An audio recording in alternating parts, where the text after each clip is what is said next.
இங்கிலாந்தின் புதிய பிரதமர் காஷ்மீருக்கு சுய நிர்ணய உரிமை கோருவாரா அப்படிங்கிற கேள்வியோட நம்ம இதை பற்றி பார்க்க போகிறோம். இங்கிலாந்தின் புதிய பிரதமராக பதவியேற்றக்கூடிய கியர் ஸ்டார்மர் தலைமையிலான அரசுடன் இந்தியா நல்லுறவை பேணுவதில் நிறைய சிக்கல்கள் இருக்கிறதா அரசியல் ஆய்வாளர்கள்லாம் சொல்கிறாங்க. என்ன சிக்கல்? இங்கிலாந்தில் தேர்தல் நடக்கும்போதே கன்சர்வேட்டிவ் கட்சி தோல்வி அடையும் அப்படிங்கிறது தெள்ள தெளிவாக தெரிஞ்சு போச்சு. அந்த கருத்து கணிப்புகளில் வாக்காளர்கள் கிட்ட தொழிலாளர் கட்சிக்கு மிகப்பெரிய அளவிலான பெரும்பான்மையை தந்துவிட வேண்டாம் அப்படின்னு கணிசமான இடங்களில் கன்சர்வேட்டிவ் கட்சி வெற்றி பெற்றால்தான் சிறந்த எதிர்க்கட்சியாக நாடாளுமன்றத்தில் திகழ முடியும் அப்படின்னும் கன்சர்வேட்டிவ் கட்சி தலைவர்கள் பிரச்சாரம் செய்ததே இதற்கு சான்று.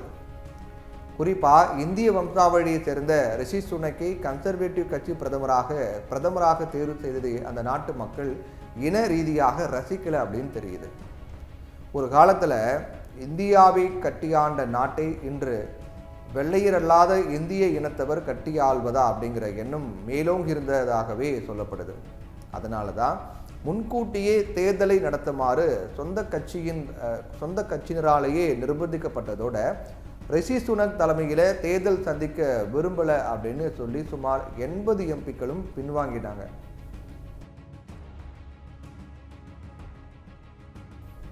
மேயராகவோ அப்படி இல்லாட்டி எம்பிக்களாகவே குடியேறி வந்தவர்கள் வர அனுமதித்தாலும் இங்கிலாந்து நாட்டுக்காரர்களின் மனநிலை ஒரு வெள்ளையரல்லாதவரை பிரதமராக ஏற்றுக்கொள்ளாது என்பதையே கன்சர்வேட்டிவ் கட்சியினுடைய தேர்தல் அறிவிப்புகளும் பிரச்சார முறைகளும் எடுத்து காட்டுவதாகவே கருத முடியுது.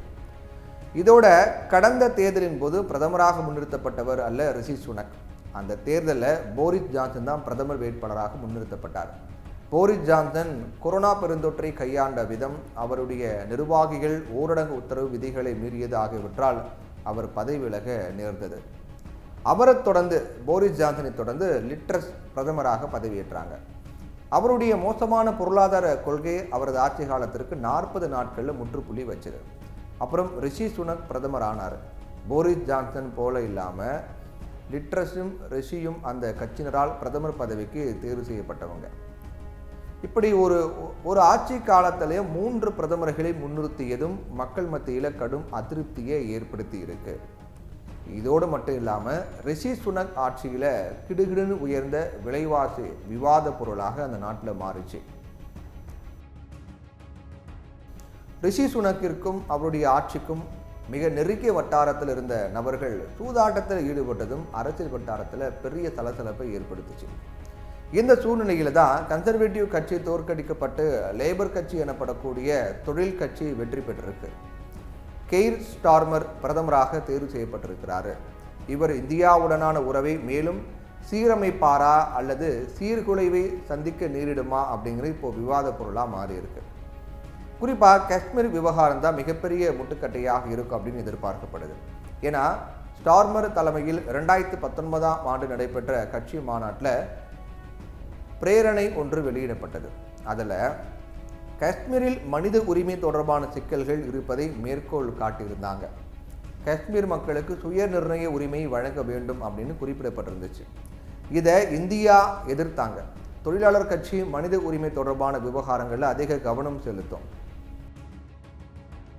பிரிட்டனில் வசிக்கக்கூடிய 20 லட்சம் இந்தியர்கள், 12 லட்சம் பாகிஸ்தானியர்கள் இந்தியாவின் நிலைப்பாடு அல்லது இறையாண்மைக்கு சவால் விடுக்கும் செயல்களில் ஈடுபட்டு வரக்கூடிய குழுக்கள் போன்ற பிரச்சனைகளை உள்ளடக்கியே இந்தியாவும் கவனமாக இங்கிலாந்துடன் உறவை தொடர வேண்டியிருக்கிறது. இந்நிலையில் தொழில் கட்சியின் சார்பில் தேர்வு செய்யப்பட்டிருக்கூடிய பிரதமர் கியர் ஸ்டார்மர் எத்தகைய அணுகுமுறையை மேற்கொள்ள போகிறார் அப்படிங்கிறத பொறுத்தே இந்தியா பிரிட்டன் உறவின் எதிர்காலம் அமையும் அப்படின்னு சொல்லப்படுது. இந்தியாவுடனான உறவை மேம்படுத்தும் பயணத்தில் தடையற்ற வர்த்தக ஒப்பந்தத்தில் இந்தியாவுடனான உடன்படிக்கை ஏற்படுத்திக் கொள்ள ஸ்டார்மர் முன்னுரிமை அளிக்க வேண்டும் அப்படின்னு இந்தியா சார்பில் எதிர்பார்க்குறாங்க. வேலைக்காக பிரிட்டனுக்கு படையெடுக்கக்கூடிய இந்தியர்களுக்கு பர்மிஷன் கொடுக்கணும் அப்படின்னும் தடையற்ற வர்த்தக ஒப்பந்தத்தின் சிறப்பம்சங்களில் ஒன்றா இருக்குது. சட்டப்பூர்வமாக பிரிட்டனில் குடியேறும் நபர்களுடைய எண்ணிக்கையை கட்டுக்குள் வைப்பது, சட்டத்திற்கு புறம்பாக மக்கள் குடியேறுவதை தடுப்பது போன்றவற்றை இலக்காக கொண்டிருக்குது தொழிலாளர் கட்சி.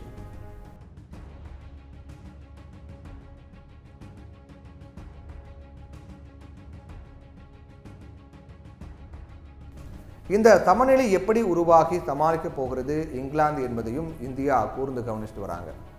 லேபர் கட்சி ஜெயிச்சதில் மகிழ்ச்சிகரமான விஷயம் ஒன்று இருக்கிறது.